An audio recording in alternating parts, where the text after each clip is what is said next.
내 백성들아 들을지어다. 내가 말하라. 이스라엘아 내가 증언하라. 나는 하나님 곧 내 하나님이로다. 하나님, 이 시간 아버지 하나님의 능력을 기억하며 하나님의 뜻을 기억하며 하나님의 사랑을 기억하며 저희들 주님의 제단에 나왔습니다. 오늘도 하나님께서 우리들에게 하나님 나라의 은혜와 축복을 내려 주옵소서. 여기 모인 모든 주님의 귀한 권속들 하나님께서 사랑하시고 축복하셔서 육신적으로 건강하게 하옵소서. 가정에는 행복과 풍요로움이 깃들게 하옵소서.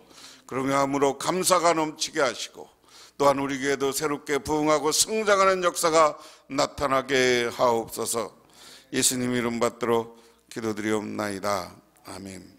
에스겔 37장 1절에서 28절 구약성경 1209쪽입니다. 프랑스의 지하철 입구에서 바이올린을 켜며 구걸에서 살아가던 한 소녀가 있었습니다. 그는 초등학교도 제대로 다니지 못했고 14살 때까지 신발 한 켤레로 변변히 살아가는 사람이었습니다. 예수님에 대한 사랑과 믿음은 그 어느 누구보다 풍성했습니다.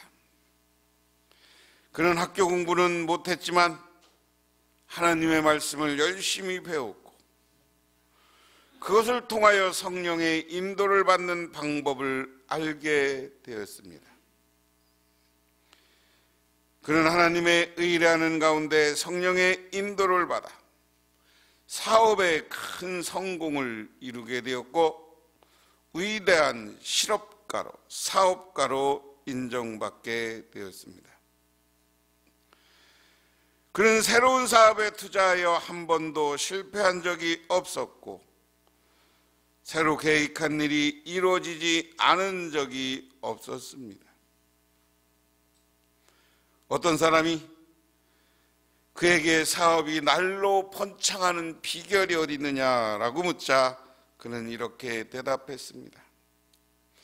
우리 집에는 기도실이 따로 마련되어 있는데 나는 중대한 투자를 할 때마다 기도실에 들어가 금식을 하고 말씀을 보며 하나님께서 들려주는 음성의 귀를 기울입니다. 그리고 하나님의 성령께서 내 마음의 경험이나 이성을 초월한 어떤 확신이나 불길 같은 소원을 통해 말씀해 주시면 그 말씀대로 행했습니다. 이렇게 언제나 성령의 인도하심을 받았기 때문에 성공할 수 있었습니다. 라고 이야기했습니다. 오늘 에스겔 37장 1절부터 28절, 에스겔 37장 우리는 머릿속에 맨날 외우고 있을지도 몰라요. 왜 그래요? 성경 속에 가장 유명한 말씀이고 가장 많이 설교되어지는 말씀이기 때문에 그렇다. 왜 그러냐? 오늘 말씀은 마른 뼈가 살아나서 군대가 되었다는 얘기.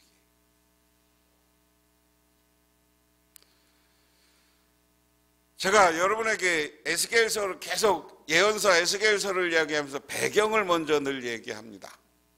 오늘도 다시 한번 얘기하면 에스겔이 오늘 37장을 이루고 있는 배경, 이 시대는 에스겔이 바벨론 포로로 가 있는 거예요. 그리고 이쪽 지금 유다 땅, 에브라임 북왕국 땅, 이스라엘 땅은 바벨론이 점령하고 바벨론은 독특한 정책을 쓰는데 그들이 거기에 살던 사람들이 그 땅으로 다시 돌아오면 그들이 독립전쟁을 일으킬까 봐 유대인은 이 유다 땅, 북왕국 이스라엘 땅, 예루살렘에 들어오지도 못하게 했어요. 그래서 이주 정책을 펴니다. 바벨론이라는 나라는 나라를 점령하고 있으면 거기 있는 사람들을 다 쫓아내고 다른 데서 와서 살게 하고, 거기에 조금 이스라엘, 블레셋, 암몬 여러 나라들이 있어요. 지금 시리아, 아시리아 이런 나라들이 쭉 있는데 그런 곳을 점령하면 그런 정책을 피는 거예요. 왜? 같은 민족끼리 모여 살면 반드시 독립운동이 일어나거든요. 서양 세계는 여러분 가보면 아주 작은 나라들이 있어요. 어떤 나라는 군대도 보유하지 못하는 조그만 나라들이 있어요. 그런데 그게 하나의 나라야. 한 도시가 나라야. 그래서 여기는 이 유럽은 이 독립정신이 굉장히 강합니다. 그런데 이런 유럽의 이런 정신적으로 우리는 다르다, 우리는 독립해야 된다, 우리끼리 살아야 된다, 이런 의식이 강한 것처럼 그 의식의 기반은 뭐냐면 이 성경시대 우리가 지금 아랍 지역이라고 하는데요. 지중해 동편에 있는 이스라엘을 비롯한 작은 나라들이 우리는 한 나라다, 우리 한 민족이다, 이런 생각이 강했다는 거죠. 그래서 어느 나라한테 점령되면 독립전쟁 벌이고, 특히 독립전쟁을 가장 심하게 했던 나라가 이스라엘이에요. 이스라엘. 그러니까 아예 그런 것을 알고 여호와를 믿는, 하나님을 믿는 신앙 속에 똘똘 뭉쳐져 있는 이스라엘을 말살하고 자기들이 잘 통제하려면 이스라엘을 점령하고 여기를 다 예루살렘 성을 무너뜨려요. 예루살렘 왕궁을 다 무너뜨려요. 예루살렘 성을 다 무너뜨리고, 야, 이스라엘 백성들, 유대인들 여기 들어오지 마. 그게 지금 에스겔 상황이야. 그런데 에스겔은 그런 상황에 그런 지금 이스라엘의 모습을 환상 중에 본 거지만 마른 뼈 가득, 죽어서 어떤 겁니까? 죽었는데 마른 뼈가 계곡에 가득해. 계곡에 가득하다는 이야기는 무슨 얘기예요? 너무 많이 죽고 시간도 없고 해서 묻을 시간도 없었다는 거예요. 그만큼 지금 이스라엘이, 유다가 고통받고 있는 상황을 마른 뼈 상황으로 이야기하는 거예요. 그래서 이러한 상황 속에서 하나님이 그 마른 뼈가 서로 붙게 하고 생기를 붙게 하고 이게 다시 부활해서 사람이 군대로 변하게 했다. 이게 하나님의 초월적 능력을 이야기하고 있습니다. 그래서 이 능력을 통해서 하나님은 이스라엘 백성도 새로운 하나님의 영과 하나님과 함께하면 나라를 회복하고 새로운 부흥과 새로운 군대로 다른 나라로 오히려 정복하고 점령할 수 있는 위대한 나라를 만들 수 있다 하는 거예요. 그런데 이걸 조금 구체적으로 한번 살펴보면, 이스라엘 백성들이 하나님이 제일 중요한 게 여기 생기라고 써놓은 거예요. 마른 뼈가 서로 몇 단계를 합니까? 마른 뼈가 명령대로 태어나니까 7단계를 통해서 변해요. 뼈에 소리가 나고 뼈들이 움직이고 이 뼈 저 뼈가 들어맞고 뼈들이 서로 연결되고 힘줄이 생기고 살이 오르고 그 위에 가죽이 덮였다. 무슨 얘기냐면 오늘 에스겔에게 하나님이 태어나는데 오늘 에스겔은 5가지 말을 해요. 너의 위에 힘줄이 생기라, 살을 입히라, 가죽이 덮이라, 생기가 사방에서 불어오라, 살이 살아나리라 하는 겁니다. 이 마른 뼈가 크게는 7단계를 보면 뼈에서 소리가 나고, 두 번째 뭐가 됐다는 거예요?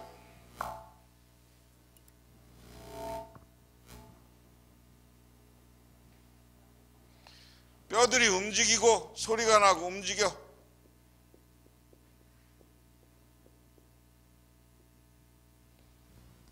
세 번째, 이 뼈 저 뼈가 들어맞았다.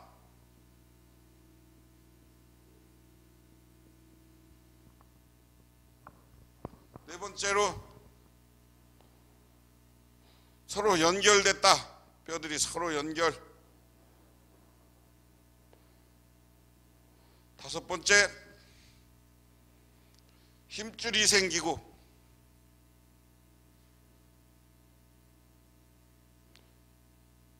여섯 번째, 살이 오르고.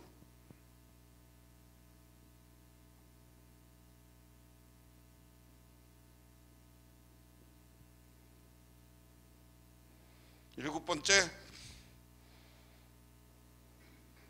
가죽이 덮였다.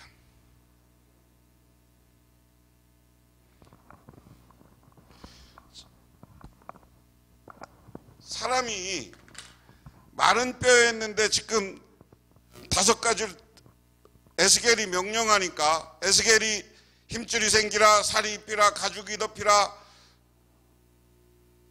생기어 불어오라, 살아나라 하니까 이 일곱 가지 단계가 먼저 생기는 거예요. 이게 나중에 부활의 모습이라고도 하고요. 우리 부활하려면 순식간에 이게 동시적으로 일어나는 거지만, 뼈들이 소리가 난다는 건 이제 움직이려면, 자기가 뼈가 붙어서 부활하려면 소리가 나서 들그럭 소리 나고 움직여야 되는 거 아니에요. 그러니까 소리가 나면서 움직여. 먼저 쓱 일어나는 소리가 나는 게, 그래 움직여. 그리고 나서 뼈들이 서로 들어맞아. 뼈들이 서로 들어맞으니까 서로 연결돼. 연결되고 나니까 거기에 뼈 위에 힘줄이 생겨. 그 다음에 그 위에 우리처럼 살이 오르고, 그 다음에 위에 우리 피부 가죽이 덮였다. 이게 사람의 모습이에요. 근데 지금 이 모습을 가지고 있어도 이게 살아난 거예요, 안 살아난 거예요? 네? 이거 시체요. 그렇죠? 시체예요, 시체. 그런데 이게 이렇게 해서 다 가죽까지 있어도 죽은 거예요, 죽은 거. 그런데 그 마지막으로 어떻게 합니까? 하나님이 여기 생기를 불어 넣어 주었다. 생기. 생기라는 말은 신이라는 말도 되고요, 성령이라는 말도 되는데, 히브리 말로는 누히, 루하, 누히 이렇게 씁니다. 누히. 히브리 글자 한번 써볼까요? 히브리 말은, 이거는 우리 자음만 있습니다. 기역, 니은, 디귿, 니을 이것만 있는 거예요. 이게 기역, 니을, 누. 이게 히읗자고요. 이게 니을자 발음이에요. 히브리어는 이쪽에서 봅니다. 이쪽에서. 오른쪽부터 왼쪽으로 쓰는 거예요. 그래서 누, 히 이렇게 되는 거예요. 그러니까 나중에 히브리 말은, 이게 원래 성경은 이렇게만 표현되어 있다가 나중에 발음을 해야 되니까 발음 기호가 나오는 거예요. 이렇게 세 개씩 점. 히브리 말은 이 점이 중요합니다. 그래서 이건 뭐 중요한 건 아니고, 그래서 이렇게 루히, 루야하, 루히 이렇게 발음하는데요. 이것은 성령을 말하고요. 여기에서는 6절 9절에다 생기라는 말이 히브리어로는 루히 이렇게 되어 있습니다. 그래서 우리 60만 가지고는 사람이 사는 게 아니에요. 생기를 부어넣었다는 것은 하나님이 우리에게 영을 부어넣었다는 거예요. 영은, 이것은 이 루이라는 말은 우리에게 들어오는 영이지만 신에게 붙이면, 하나님이 붙이면 성령이에요.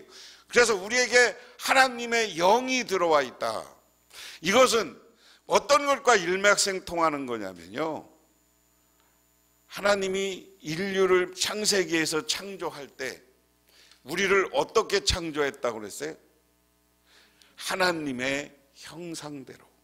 그래서 우리가, 그럼 이 땅에 우리의 모습도 하나님의 형상의 모습대로 창조됐겠지만, 제일 중요한 건 하나님의 성령이, 하나님의 영이 우리 가슴 속에, 우리 마음 속에, 우리 이 육신 속에 들어와 있다는 거. 이게 중요한 거. 사람이 다른 신과 다른 동물과 다른 것은 영적인 존재라는 거예요. 영적인. 신기하잖아요. 그래서 하나님의 영이 임하니까 이제는, 그때는 이제 여기서는 아직까지 시체요, 움직이지는 못했어요. 가죽이 덮였지만, 근데 영이 들어오니까 그때부터 움직이기 시작하는 겁니다. 그래서 움직이기 시작하면서 이게 사람이 되고 큰 군대가 되었더라. 다시 말해서 이 사람들은 뭡니까? 하나님의 군대예요. 지금 이스라엘이 바벨론에게 철저히 멸망해서 지금 마른 뼈 해골과 같은 존재이지만, 하나님이 영을 부어주고 우리가 하나님의 영대로 순종하며 살 때 우리는 지금 갖고 있는 위기, 이스라엘이 갖고 있던 위기, 이것을 극복하고 군대처럼 힘 있는 민족이 될 것이다 하는 겁니다. 믿으십니까? 그것을 우리나라에 한번 적용해 보세요. 세계에서 우리나라를 경제발전의 최고의 나라라고 그래요. 근데 우리나라가 참 재밌는 게요, 때로는 위기 만났다가 그 위기에서 그 위기를 극복하는 힘이 세계에서 최고예요. IMF를 우리나라처럼 1년 반, 2년 만에 극복한 나라가 없어요.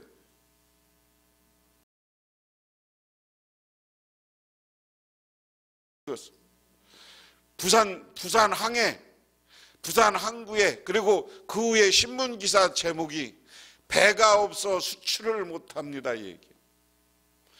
무슨 얘기냐면, 우리나라가 지금 전 세계에서 이 코로나를 잘 극복하니까, 그러니까 세계에서 우리나라한테 뭐 주문이 지금 밀려 들어오는 거야.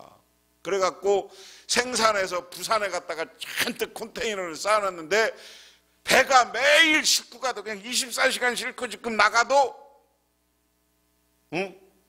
배가 없대야. 싣고 갈 배가. 그러니까 우리나라가 지금 경제가 지금 이 코로나 이후에 가장 급속하게 회복되는 나라.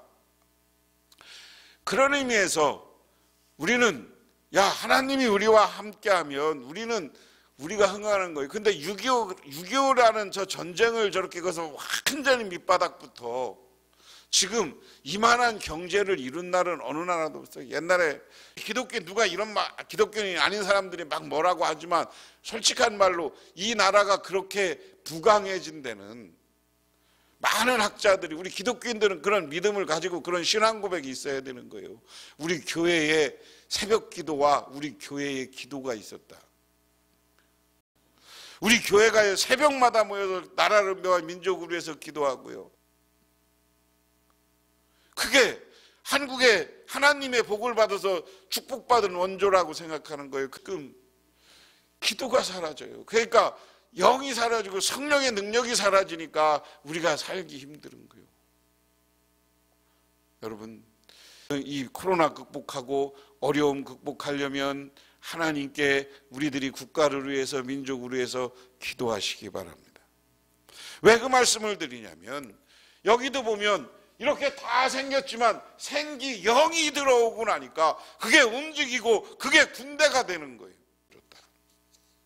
일제 때 평안북도 정주에 많은 애국자들을 길러낸 걸로 유명한 오산학교의 어떤 선생님 이야기입니다. 정주 어느 동네에 주인집에 열심히 일하는 머슴이 하나 있었습니다. 그는 아침이면 어김없이 주인의 요강을 비우고 깨끗이 다려놨습니다. 그의 변함없는 신실한 감동한 주인은 그를 공부시키기로 마음먹고, 주인은 학자금을 주면서 머슴을 평양 숭실학교 보내어 공부를 시켰습니다. 그리고 학교에 졸업하자 전문학교 보내서 공부를 계속하게 했습니다. 전문학교를 졸업한 그 머슴은 자기가 머슴으로 일하던 정주로 돌아와 오산학교 선생이 되었습니다. 사람들은 머슴살이 하던 사람이 선생이 되었다고 모두 칭찬을 했습니다. 그의 희생정신을 가지고 학생을 가르쳤고, 마침내 그가 가르친 학생들이 졸업하게 되었을 때 학생들이 질문합니다. 선생님, 우리가 사회에 나가서 어떤 일을 하면 성공할 수 있을까요? 그랬더니 요강을 열심히 닦거라. 이건 뭐냐면 밑바닥부터 겸손하게 자기가 맡겨진 일을 열심히 성실히 하라는 거예요. 그리고 하나님을 믿으면 하나님이 그 인생을 풀어주는 거예요. 어디 가든지 하나님의 뜻을 믿고 하면 하나님이 우리를 축복해 준다. 그 다음에 나머지 이제 15절부터까지는 축복의 약속인 겁니다. 이 생기가 새서 군대가 된 다음에 이스라엘은 어떻게 되냐? 번영의 나라. 근데 번영의 나라가 어떤 나라냐? 통일된 나라. 이스라엘이 남왕국과 북왕국으로 갈라져 있었죠. 그렇죠? 이스라엘이 다윗이 죽은 다음에, 솔로몬이 죽은 다음에 북왕국과 남왕국으로 가져서, 북왕국은 오늘 보면 18절 19절에 보면 에브라임이다 라고 표현을 했어요. 19절에 너는 곧 이기를 주 여호와께서 이같이 말씀하시기를 내가 에브라임의 손에 있는 바 요셉과 그 짝 이스라엘의 지파들의 막대기를 가져다가 유다 막대기에 붙여서 막대기가 되게 한즉 내 손에 하나가 되리라 하셨다니라. 여기가 요셉이라고 하는 것은 북왕국의 중심은 에브라임 지파, 에브라임은 뭐예요? 요셉의 아들이에요. 이들이 중심이 돼서 북왕국을 만들었던 거예요. 그래서 북왕국을 이야기할 때는 에브라임이라고 표현할 때도 있었어요. 그리고 남왕국은 유다예요. 남왕국은 유다와 베냐민 지파 두 지파만 있고 10지파가 북왕국을 이뤘어요. 그런데 북왕국이 먼저 망해. 북왕국이 먼저 망하고 그 다음에 남왕국 유다도 망한 상태가 지금 상태야. 그런데 오늘 하나님이 이스라엘 백성들을, 망한 이스라엘 백성들을 마른 뼈에 생기를 만나서 군대를 만들었어. 그 군대는 어떤 거냐? 그 군대를 만들어서 새롭게 이스라엘을 회복할 것인데, 이스라엘은 남왕국 유다 나라만이 아니라 남왕국과 북왕국이 하나 된 나라. 그래서 그 이후에 다윗 시대처럼, 솔로몬 시대처럼 번영을 이루는 나라를 만들겠다. 우리나라도 마찬가지예요. 우리나라도 이제 정말 6.25도 겪고 일제를 겪고 새로운 도약을 해나가고 있는데, 이제 위기에서 새로운 도약이라는 건 우리도 남쪽과 북쪽이 통일되는 거예요. 그런데 우리가 여기서 북한으로 해서 평양 쪽으로 해서는 어디로 가는 거예요? 서울로 해서, 개성으로 해서, 평양으로 해서 중국이 연결되고, 저 쭉 동해안으로 해서 북쪽으로 올라가면, 로 해서 러시아로 넘어가려면 한쪽에서는 시베리아에서 해서 유럽 가는 거고, 한쪽으로 해서는 그 다리, 알래스카로 해서 다리 놓으면 미국까지. 생각만 해도 좋잖아요.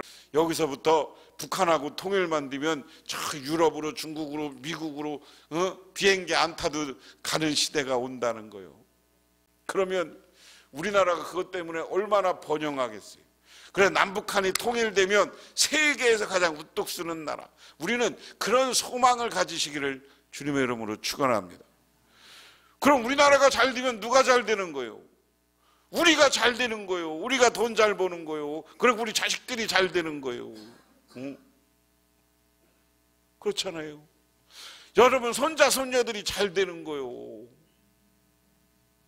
그런 하나님이 주는 희망은 불가능한 것 같지만, 마른 뼈가 군대가 됐다는 여기는 사람의 생각, 사람의 이성으로는 불가능한 거지만, 하나님의 역사는 우리의 생각을 초월해서 놀라운 일을 만들어내는 줄 믿으시기 바랍니다. 그런 미래를 하나님께서 우리에게 주실 줄 믿으시기 바랍니다. 기도하겠습니다. 하나님 고맙습니다.